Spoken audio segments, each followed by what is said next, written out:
Allô tout le monde, j'espère que vous allez bien, c'est Marjane et récemment j'ai été voir le film Don't Worry Darling qui met en vedette Harry Styles, Florence Pugh et Chris Pine. Et aujourd'hui je vous retrouve pour vous donner mon avis honnête et sincère et donc vous faire ma critique. Alors on va commencer ça tout de suite.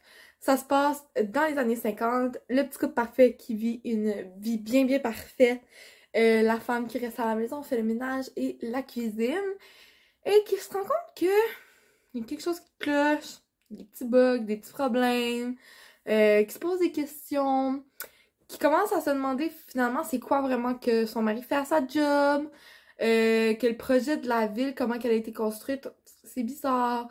Tout le monde a rencontré son mari de la même manière, on a eu son voyage de noces dans le même pays, même ville. Fait que elle commence à avoir des doutes, mettons. Et c'est pas mal ça, le gros de l'histoire. Le film dure exactement 1h58.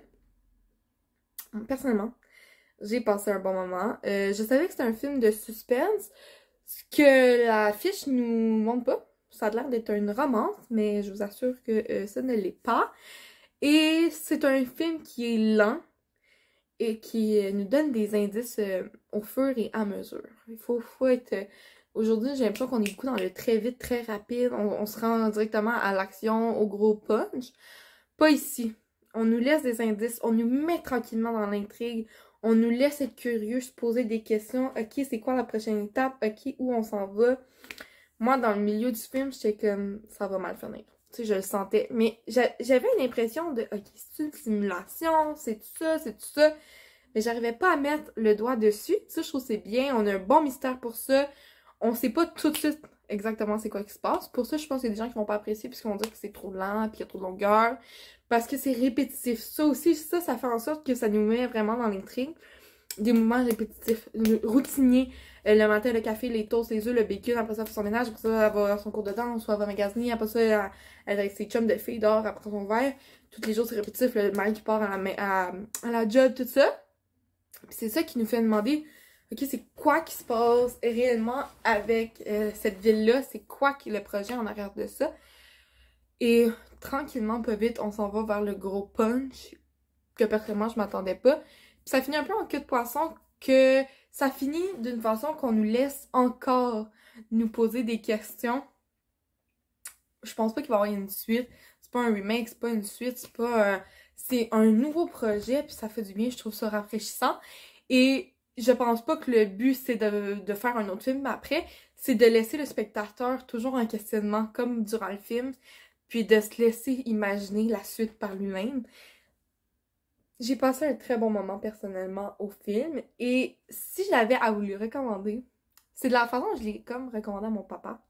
Puis que ça lui a laissé peut-être le goût un peu plus de le voir parce qu'on s'entend, il y a pas eu beaucoup de publicité, beaucoup de marketing autour, beaucoup de promotion.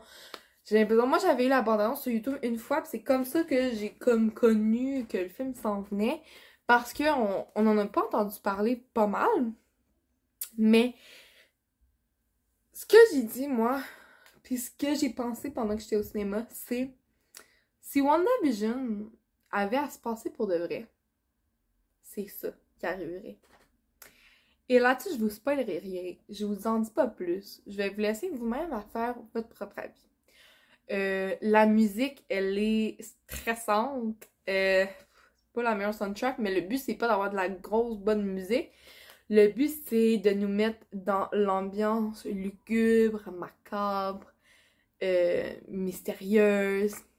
C'est le mood. Tout le mood est intéressant du film. Ouais. Fait que ça, j'ai trouvé ça très réussi. Les acteurs, c'est peut-être pas les meilleurs, mais ont fait très bien la job.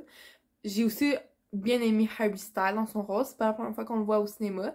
Et je pense pas que c'est un chanteur qui essaie de devenir acteur pis qui est pas bon. Je pense sincèrement que il fait bien le travail, que ses émotions passent à travers, qu'il a pas juste l'air de lire un script, mais qu'il le acte bien. Fait que ça, c'est un autre point que j'ai apprécié. Non, c'est pas mon highlight de l'année. Non, c'est pas le meilleur film que j'ai vu de toute ma vie. Mais j'ai pas de mauvais commentaires comme à vous dire. Tu sais, ce film est neutre. Ce film pourrait être un film à écouter sur Netflix produit par Netflix, mais bon, parce que je trouve que Netflix ont de la misère à faire des bons films, puis que s'écoute bien à la télé. Tu sais, justement. Que t'es chez vous, tu te cherches un petit film, un petit suspense, relax, ça s'écoute vraiment bien pour ça, puis tu t'ennuies pas, t'es bien, puis tout. Est-ce que t'as besoin de le voir nécessairement au cinéma? Non. C'est ça l'affaire.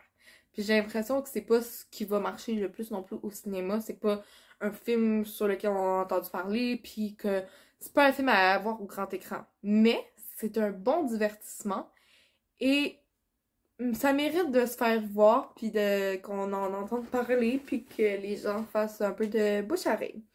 Fait que pour moi, Don't Worry Darling, c'est une bonne réussite. Un film neutre. Sur ma barre de le film est à chier, j'ai quitté la salle, puis oh my god, je braillais. Ok? 10 là, étant oh my god, je braillais tellement c'était bon et que je vivais de l'émotion. 10, mettons, Endgame. Ok? 0 ou 1, je m'en vais parce que c'est vraiment à chier. Valerian, un des rares films que je suis partie durant que ça jouait, okay, que j'ai quitté la salle, Valerian. Ben, entre 1 et 10, mettons, Don't Worry Darling, c'est genre un 5.